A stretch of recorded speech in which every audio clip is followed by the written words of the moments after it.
Assalamualaikum warahmatullahi wabarakatuh. Selamat malam. Perkenalkan, kami di sini dari kelompok satu. Kami di sini akan mempresentasikan laporan penilaian kami di Polrestabes Bandung mengenai viktimologi di Polrestabes Bandung. Sebelum itu, perkenalkan nama saya Willy Azhari Muhammad Hussein. Kalau ada teman saya, silakan selanjutnya. Nama saya Fadil Muhammad Fikri dengan NPM 22 10.051. Selanjutnya, Nama saya Zikri Syantariksa dengan NPM 22 1108. Nama saya Muhammad Firdaus dengan NPM 22 10253. baik, untuk selanjutnya di sini ada latar belakang kami. Kenapa kami melakukan penelitian di Polrestabes Bandung? Di sini latar belakang kami di sini yang seperti kita ketahui, viktimologi ini adalah salah satu disiplin ilmu yang mempelajari korban kejahatan termasuk penyebab dan dampak dari kejahatan tersebut. Istilah viktimologi sendiri berasal dari bahasa Latin victima yang berarti korban dan logos yang berarti ilmu. Viktimologi ini tidak hanya berfokus pada individu yang secara langsung yang mengalami kerugian, tapi juga mencakup kelompok organisasi masyarakat luas yang terpengaruh oleh tindakan kriminal. Dalam konteks kepolisian, viktimologi menjadi penting karena memahami peran korban dalam sistem peradilan pidana dan interaksi mereka dengan penegakan hukum. Penelitian tentang viktimologi ini sangat relevan dengan konteks kepolisian karena beberapa alasan. Satu, memahami korban, memberikan wawasan tentang bagaimana korban diperlakukan dalam proses hukum dan bagaimana pengalaman mereka dapat mengaruhi sikap mereka terhadap sistem peradilan. Kedua, meningkatkan respon kepolisian dengan memahami dinamika viktimisasi. Kepolisian dapat mengembangkan strategi yang lebih efektif untuk melindungi korban dan mencegah kejahatan. Yang ketiga yaitu hak asasi manusia. Penelitian ini juga berkontribusi pada pemahaman hak asasi manusia di mana perlindungan terhadap korban kejahatan menjadi salah satu aspek penting dalam penegakan hukum. Kepolisian sendiri sebagai institusi penegak hukum memiliki peran krusial dalam menangani kasus kejahatan dan memberikan perlindungan terhadap korban. Dalam banyak kasus, perhatian terhadap korban seringkali terabaikan, sementara fokus utamanya bisa tertuju pada pelaku kejahatan. Oleh karena itu, viktimologi menawarkan perspektif baru yang menekankan pentingnya memperhatikan kebutuhan dan hak korban dalam proses hukum. Kepolisian dapat mengambil langkah-langkah berikut untuk mengintegrasikan prinsip-prinsip viktimologi dalam praktik mereka, yaitu pelatihan untuk anggota kepolisian supaya meningkatkan kesadaran anggota kepolisian tentang pentingnya perlakuan yang adil terhadap korban. Kedua, penyediaan layanan dukungan, mengembangkan program dukungan bagi korban yang mencakup konseling dan bantuan hukum. Ketiga, pentingnya viktimologi untuk merumuskan kebijakan yang responsif terhadap kebutuhan korban. Viktimologi sendiri merupakan bidang studi yang relevan untuk diteliti terutama dalam konteks kepolisian. Dengan memahami hubungan antara korban dan sistem peradilan pidana termasuk kepolisian, kita dapat menciptakan lingkungan yang lebih aman dan adil bagi semua pihak. Penilaian ini tidak hanya berkontribusi pada pengembangan teori sosial, tapi juga memiliki implikasi praktis yang signifikan dalam meningkatkan efektivitas penegakan hukum dan perlindungan dan hak asasi manusia masyarakat. Tujuan penelitian kami ini yaitu pertama untuk menggali informasi yang dalam, mendapatkan data yang lebih rinci, mendalam, dan langsung dari pengalaman, pandangan, atau pendapat dari responden. Kedua, memahami perspektif responden, mengidentifikasi bagaimana responden memahami, merasakan, atau memaknai suatu topik atau masalah tertentu. Ketiga, mengklarifikasi informasi, memberikan kesempatan untuk mengajukan pertanyaan lanjutan dan klarifikasi terhadap data yang mungkin tidak jelas dari metode yang seperti survei atau dokumentasi. Yang keempat, memvalidasi data, memverifikasi kebenaran data yang diperoleh dari sumber lain seperti observasi atau dokumen dengan pandangan langsung responden. Kelima, mengembangkan hipotesis atau teori. Menggunakan wawancara untuk memahami pola-pola tertentu dapat mendukung pengembangan teori atau hipotesis dalam penelitian. Yang terakhir, menyesuaikan konteks. Menambahkan informasi yang spesifik yang relevan dengan konteks sosial, budaya, atau situasi tertentu. Nah, manfaat kegiatan penelitian ini adalah penelitian ini memiliki banyak manfaat dalam proses pengumpulan data. Teknik ini memungkinkan penelitian untuk menggali informasi secara mendalam, memperoleh yang lebih kaya tentang pandangan, pengalaman, dan motivasi responden. Wawancara juga memberikan fleksibilitas karena peneliti dapat menyesuaikan pertanyaan berdasarkan situasi atau respon yang diberikan. Selain itu, interaksi langsung dalam wawancara menciptakan peluang untuk mengklarifikasi jawaban, menangkap ekspresi non-verbal dengan membangun hubungan yang baik dengan responden, sehingga data yang diperoleh lebih valid dan relevan. Dengan demikian, wawancara menjadi alat efektif untuk mengumpulkan data kualitatif yang dalam dan komprehensif. Selanjutnya, bab 2 akan dibacakan oleh teman saya.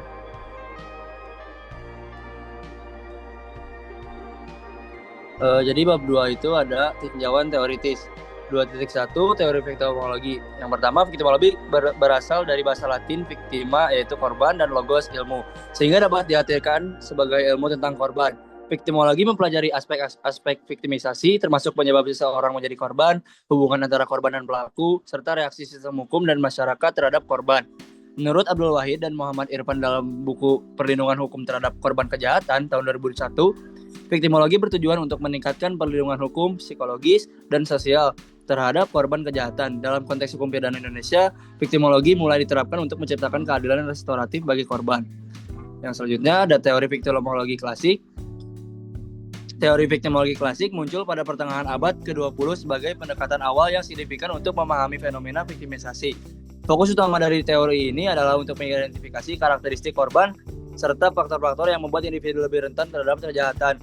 Dalam konteks ini, teori ini menekankan peran aktif korban dalam proses viktimisasi, termasuk bagaimana tindakan atau karakteristik tertentu dapat meningkatkan risiko mereka menjadi sasaran kejahatan.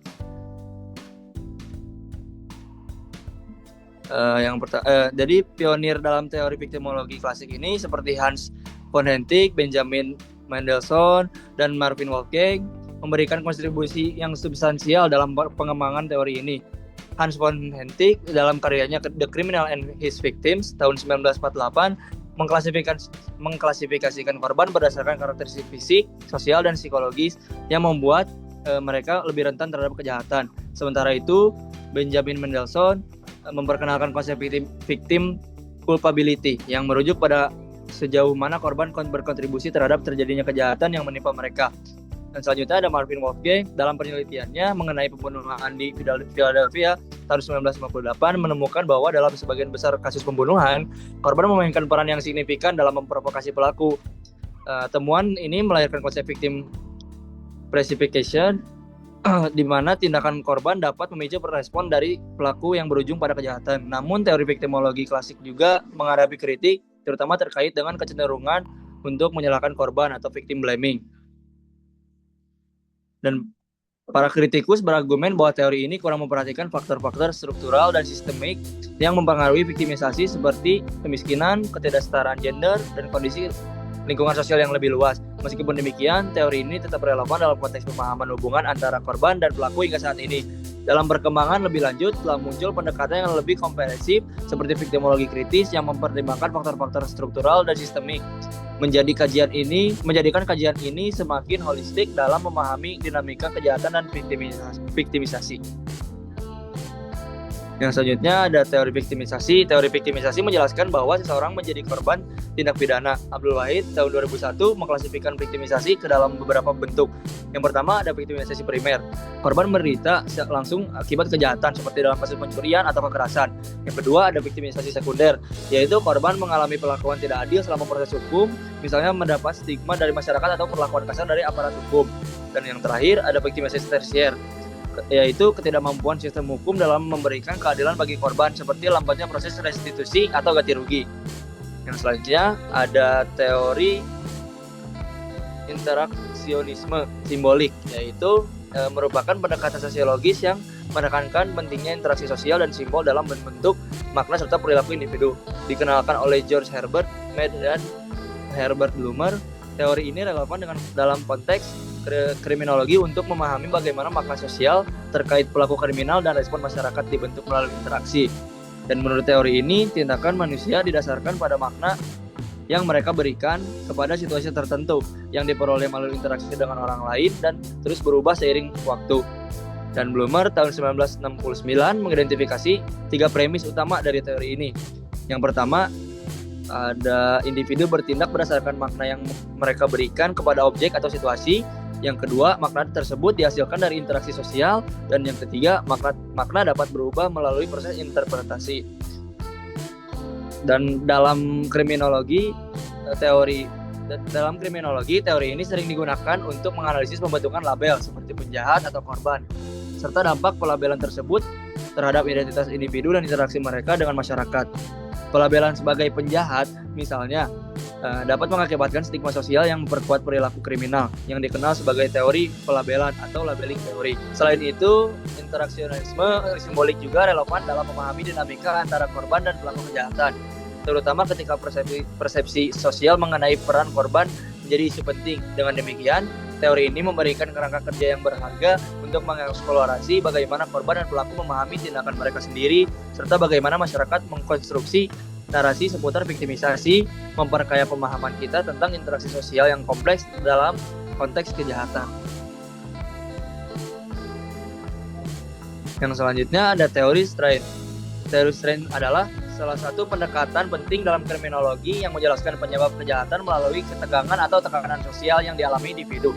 Pertama kali dikembangkan oleh Robert K. Merton dalam kerangka teori struktur fungsional pada tahun 1938. Merton berargumen bahwa ketegangan muncul ketika terdapat ketidaksesuaian antara tujuan yang diinginkan secara budaya, seperti kekayaan atau status, dan cara-cara yang sah untuk mencapainya. Dan di dalam konteks ini, Merton mengidentifikasi 5 adaptasi individu terhadap strain.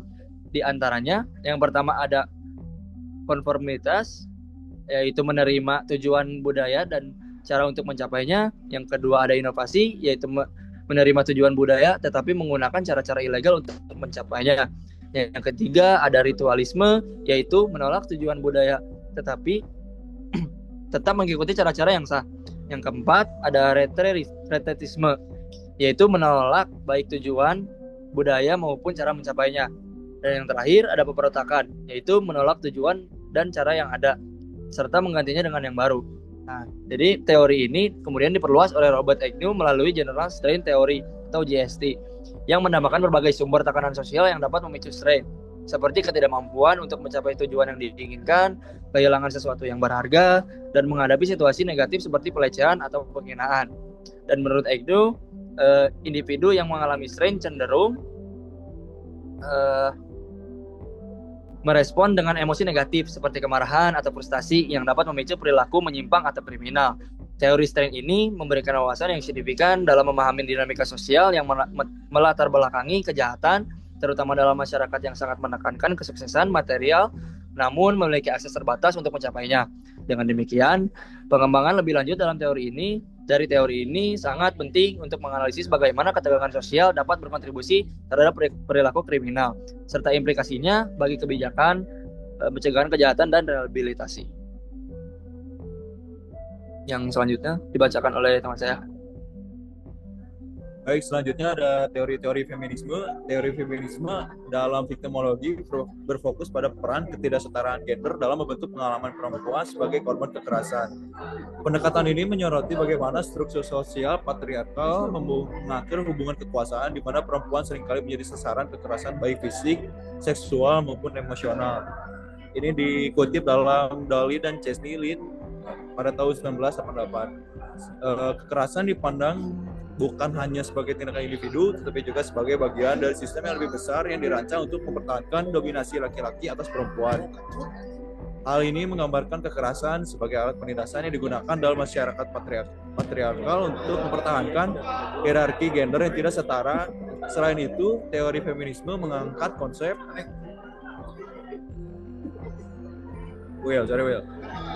mengangkat konsep interseksionalitas yang mengakui bahwa pengalaman perempuan sebagai korban kekerasan sangat dipengaruhi oleh faktor-faktor seperti kelas sosial, ras, dan orientasi seksual. Misalnya perempuan dari kelas sosial rendah atau kelompok minoritas mungkin menghadapi bentuk kekerasan yang lebih kompleks dan lebih sering terjadi karena mereka berada dalam posisi sosial yang lebih rentan. Oleh karena itu, feminisme dalam viktimologi tidak hanya menekankan perlunya perubahan sosial dan pemberdayaan perempuan, tetapi juga reformasi kebijakan dan penegakan hukum yang lebih responsif terhadap ketidaksetaraan gender. Dengan demikian, teori feminisme berusaha untuk memperkenalkan pendekatan yang lebih inklusif dan holistik dalam menangani kekerasan terhadap perempuan, yang melibatkan tidak hanya hukum, tapi juga perubahan sosial yang mendalam. Selanjutnya ada pendekatan viktimologi di kepolisian. pendekatan victimologi di kepolisian bertujuan memberikan perlindungan dan pemulihan kepada korban kejahatan. Berdasarkan wawancara dengan Polrestabes Bandung, yang beberapa pendekatan yang digunakan meliputi humanisasi pelayanan korban. Dalam proses pelaporan, korban diprioritaskan agar merasa aman dan nyaman. Pendekatan ini bertujuan untuk meminimalkan trauma yang dialami korban. Selanjutnya ada penyediaan fasilitas pendampingan psikologis. Korban diberikan akses untuk konsultasi psikologis melalui koordinasi dengan lembaga pendamping seperti P2T P2A atau Pusat Pelayanan Terpadu Pemberdayaan Perempuan dan Anak. Selanjutnya ada penyidikan ramah korban. Dalam penanganan kasus kekerasan, terutama yang melibatkan perempuan dan anak, penyidik menggunakan pendekatan ramah korban untuk mencegah terjadinya reviktimisasi. Selanjutnya ada relevansi teori viktimologi dengan praktik di Polrestabes Bandung.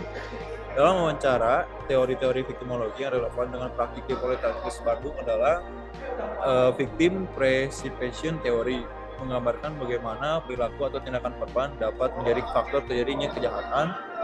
Ada lifestyle teori, menjelaskan bahwa gaya hidup korban dan dapat meningkatkan risiko menjadi sasaran kejahatan. Dan yang terakhir ada routine activities teori, menghubungkan antara aktivitas rutin korban dengan peluang terjadinya kejahatan.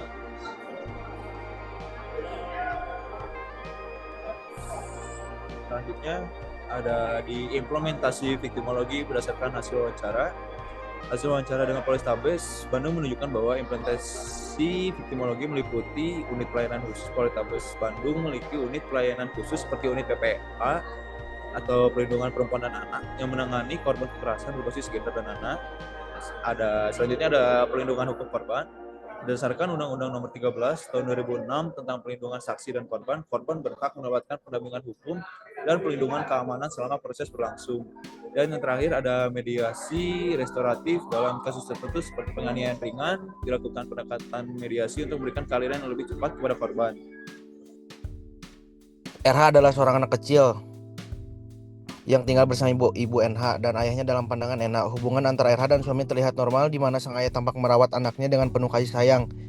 Namun NH tidak menyadari bahwa di balik kedekatan tersebut ada perilaku yang sangat merugikan, pelecehan seksual, dimulai dari ketika sang ayah mengalami tekanan berat akibat masalah keuangan. Ia terlilit utang setelah kehilangan pekerjaan dan terjerat dalam kecanduan judi online. Stres yang dialaminya membuat pelampiasan, dan sayangnya RH menjadi korban dari pelampiasan tersebut. Kejadian ini terungkap ketika RH berani melaporkan tindakan pelecehan kepada pihak kepolisian, didampingi oleh ibunya NH. Dalam proses pelaporan, NH mengungkapkan terkejutnya saat mengetahui bahwa putrinya telah menjadi korban pelecehan seksual oleh suaminya sendiri. Setelah menerima laporan dari RH dan NH, pihak kepolisian segera melakukan penyelidikan.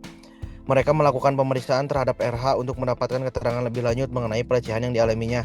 Hal ini penting untuk memastikan bahwa pelaku dapat ditindak sesuai hukum.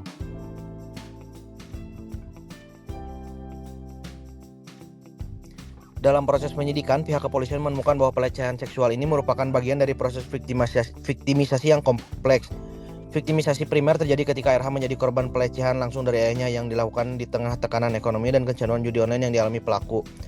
Ayah RH mencari pelampiasan emosional melalui perilaku menyimpang terhadap anaknya yang tak berdaya. Selain itu, RH juga mengalami viktimisasi sekunder akibat stigma sosial dan tekanan dari lingkungan sekitar setelah kasus ini terungkap. Menurut teori tipologi korban, RH digolongkan sebagai innocent victim atau korban yang sama sekali tidak bersalah. Sebagai seorang anak, RH berada dalam posisi yang sepenuhnya bergantung pada orang tuanya dan tidak memiliki kendali terhadap tindak pelaku. Hal ini menunjukkan bahwa betapa rentannya anak-anak dalam situasi seperti ini. Namun perjalanan hukum harus tetap ditempuh. RH dan NH tidaklah mudah.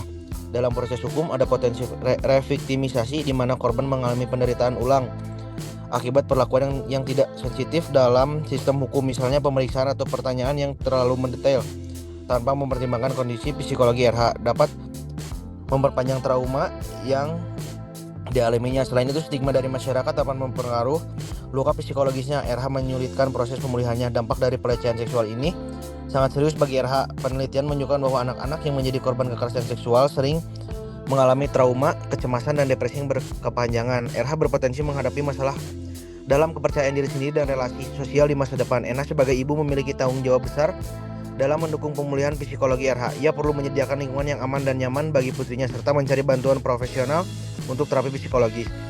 Kemungkinan terbuka antara ibu dan anak juga sangat penting dalam proses pemulihan ini. Untuk melindungi RH, berbagai langkah diambil. RH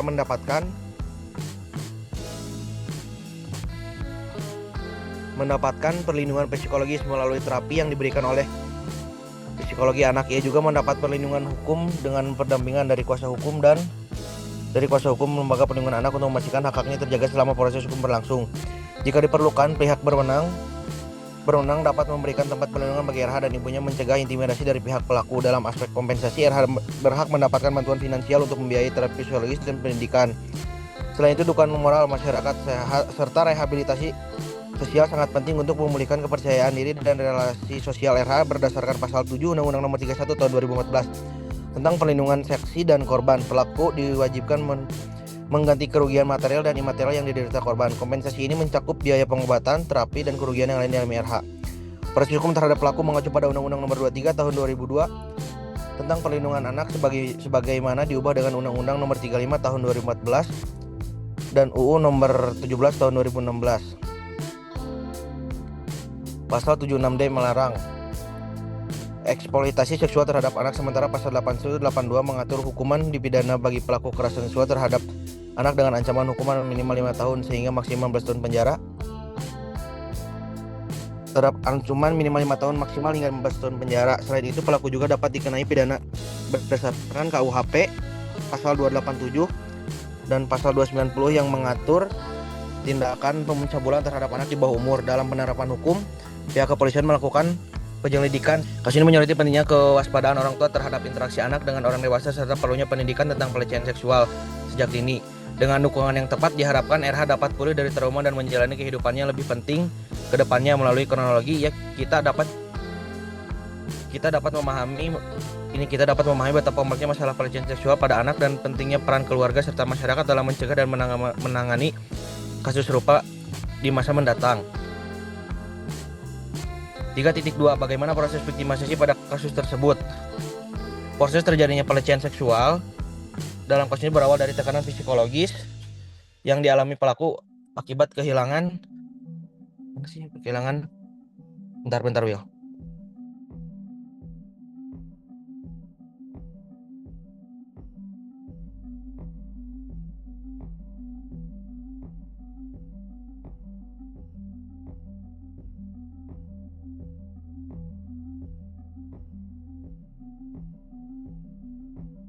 Proses terjadinya pelecehan seksual dalam kasus ini berawal dari tekanan psikologis yang dialami pelaku akibat kehilangan pekerjaannya dan kecanduan judi online.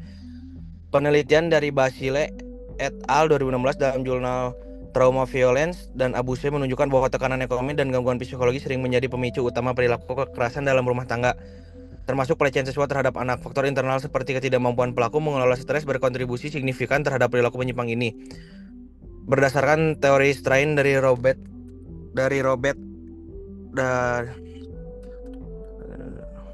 Agnews, tekanan strain atau strain yang tidak dapat terasi dapat mendorong seorang melakukan tindak kriminal. Sebagai contoh, penelitian oleh Johnson et al. 2020 dalam jurnal Journal of Family Violence mengungkapkan bahwa tingkat stres akibat masalah keuangan meningkatkan risiko perilaku kekerasan dalam keluarga hingga 45%. Studi lain oleh Komnas Perlindungan Anak 2021 menunjukkan bahwa sekitar 30% pelaku kekerasan dalam rumah tangga Indonesia dipicu oleh tekanan ekonomi yang berkepanjangan. Kasus ini menggambarkan relevansi teori strain dengan perilaku yang mengalami tekanan psikologis akibat kecanduan judi online dan kehilangan pekerjaan sehingga mengarah pada tindak kriminal berupa pelecehan seksual, terutama ketika individu tidak memiliki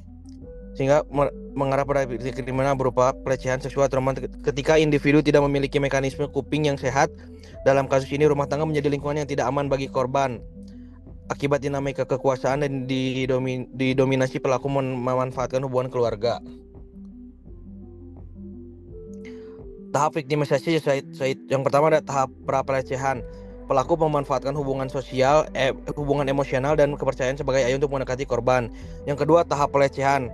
Pelecehan seksual terjadi di lingkungan rumah tangga yang seharusnya menjadi tempat perlindungan bagi korban.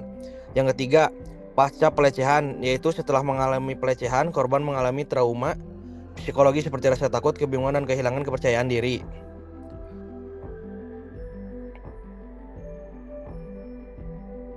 3.3 Penjelasan tipologi korban terhadap kasus tersebut.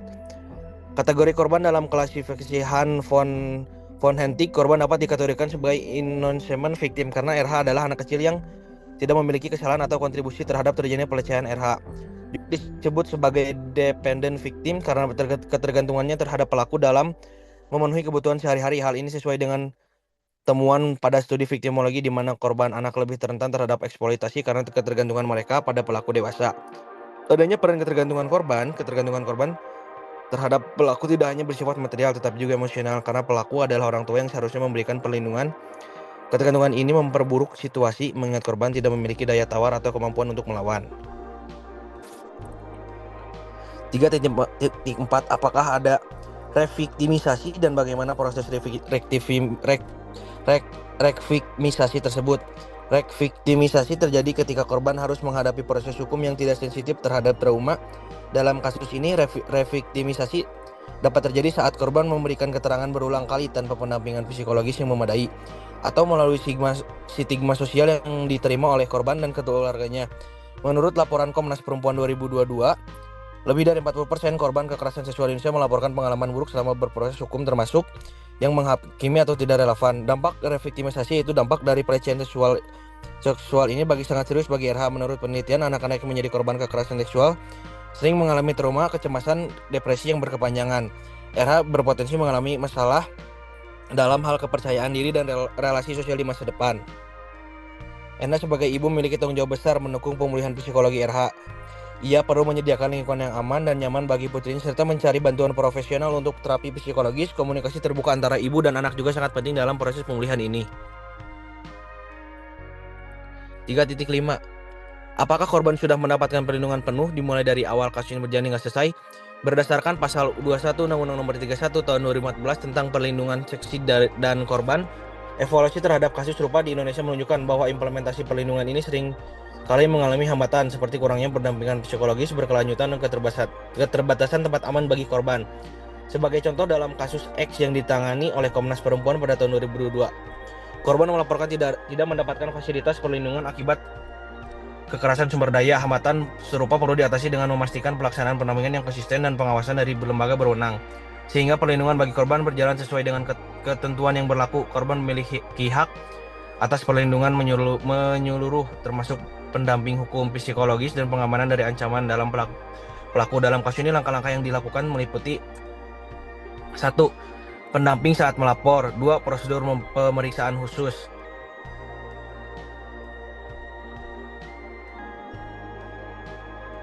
Baik, selanjutnya ada 3.6 yaitu apakah hak dan kewajiban korban sudah terpenuhi semuanya?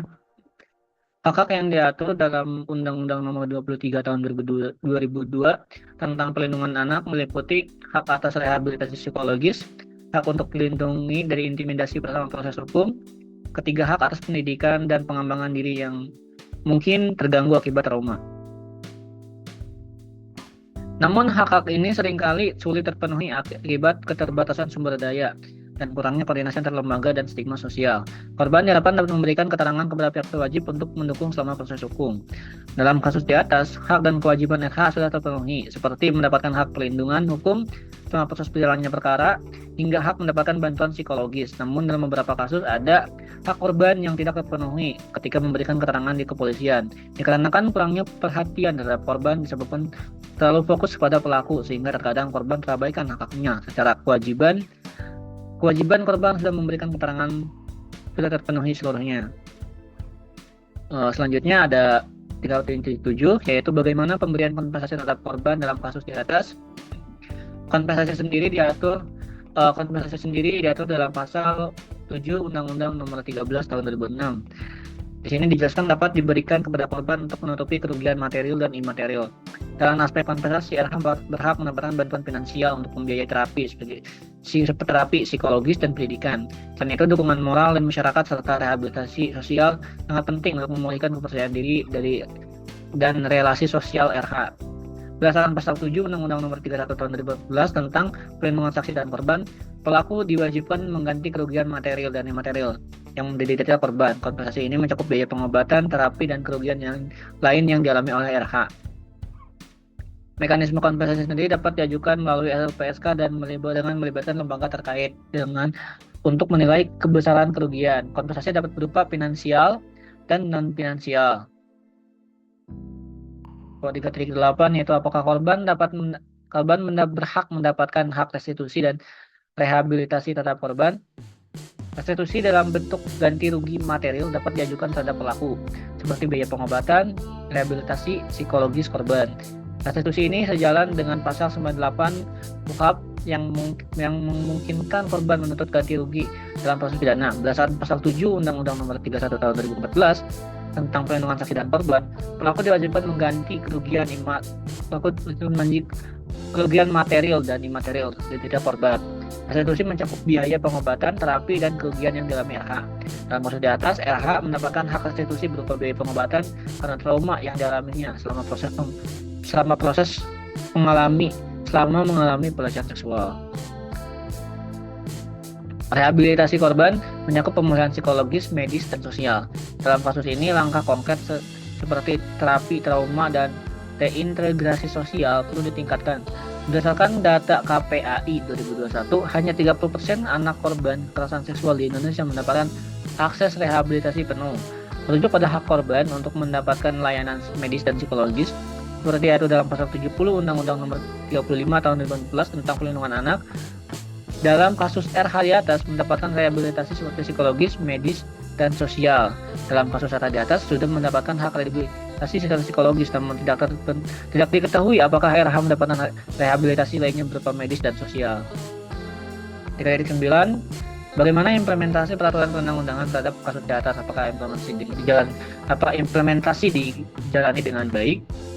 Implementasi peraturan seperti Undang-Undang Perlindungan Anak dan UU Kekerasan dalam rumah tangga menghadapi berbagai hambatan, seperti yang ditunjukkan dalam kasus X di Indonesia, di mana korban kekerasan rumah tangga melaporkan minimnya pendampingan psikologis dan prosedur hukum yang berbelit. Data dari Komnas Perempuan 2022 mencatat 60% korban kekerasan seksual menghadapi kesulitan dalam mengakses layanan perlindungan akibat ketidaksiapan sumber daya manusia dan stigma sosial yang melekat. Mencerminkan perlunya ada peningkatan pelatihan profesional dan penyediaan yang memadai, termasuk 1. Kurangnya sumber daya manusia yang terlatih dan menangani korban anak. 2. Stigma sosial yang menghambat korban dalam mendapatkan dukungan. 3. Minimnya anggaran untuk rehabilitasi perlindungan korban. Implementasi peraturan terkait dalam kasus di atas sudah sesuai dengan penerapan yang ada, seperti peraturan dalam Undang-Undang Nomor 23 Tahun 2002 tentang Perlindungan Anak, sebagaimana diubah dengan Undang-Undang Nomor 35 Tahun 2014 dan Undang-Undang Nomor 7 Tahun 2016. Pasal 76D larangan terhadap eksploitasi seksual terhadap anak, 181 dan 82 hukum pidana bagi pelaku kekerasan seksual terhadap anak. Lalu ada juga Undang-Undang Nomor 31 Tahun 2014 tentang Perlindungan Saksi dan Korban. Pasal 6 yaitu hak korban untuk mendapatkan perlindungan keamanan dan situs hukum.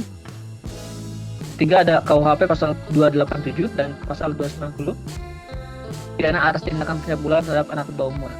Penerapan peraturan penyelidikan dan penyidikan, polisi melakukan investigasi penyidikan sesuai dengan pasal 184 KUHP yang mencakup pemeriksaan korban, saksi, dan barang bukti.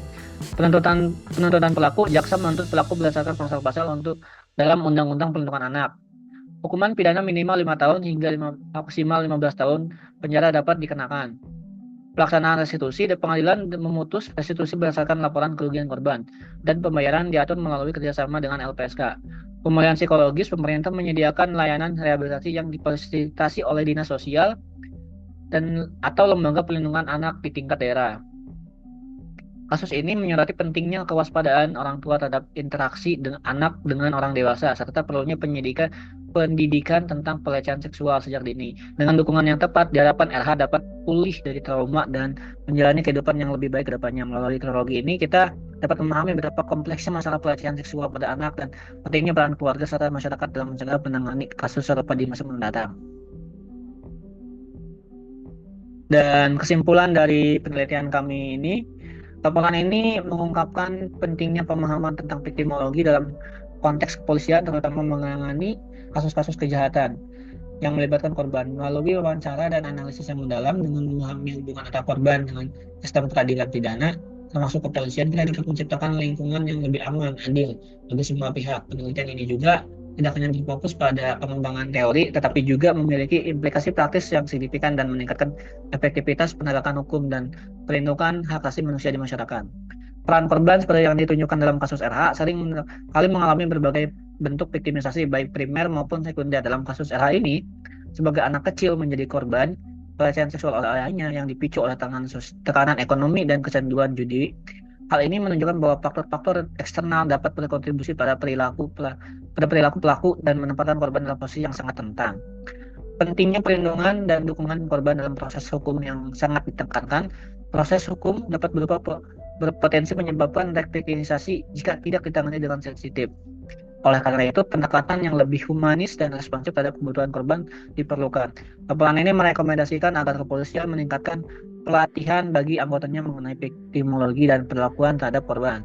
Karena itu perlunya ada pengembangan kebijakan berbasis bukti untuk memastikan bahwa hak-hak korban dilindungi dan mendapatkan dukungan yang diperlukan.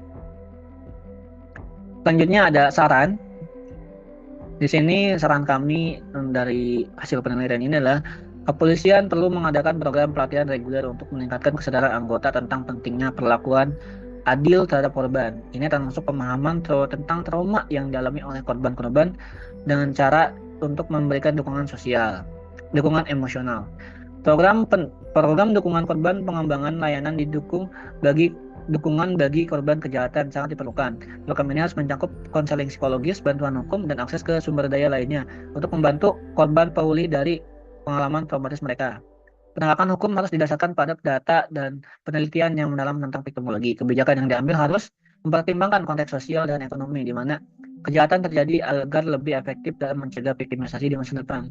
Dengan menerapkan saran-saran tersebut, diharapkan sistem peradilan pidana dapat lebih responsif terhadap kebutuhan korban, serta menciptakan lingkungan yang lebih aman dan adil bagi kita semua. Untuk mungkin selanjutnya ini ada dokumentasi dari hasil penelitian kami di Polrestabes Bandung, dan ini juga ada surat penelitiannya. Sekian presentasi dari hasil laporan penelitian viktimologi kami di Polrestabes Bandung.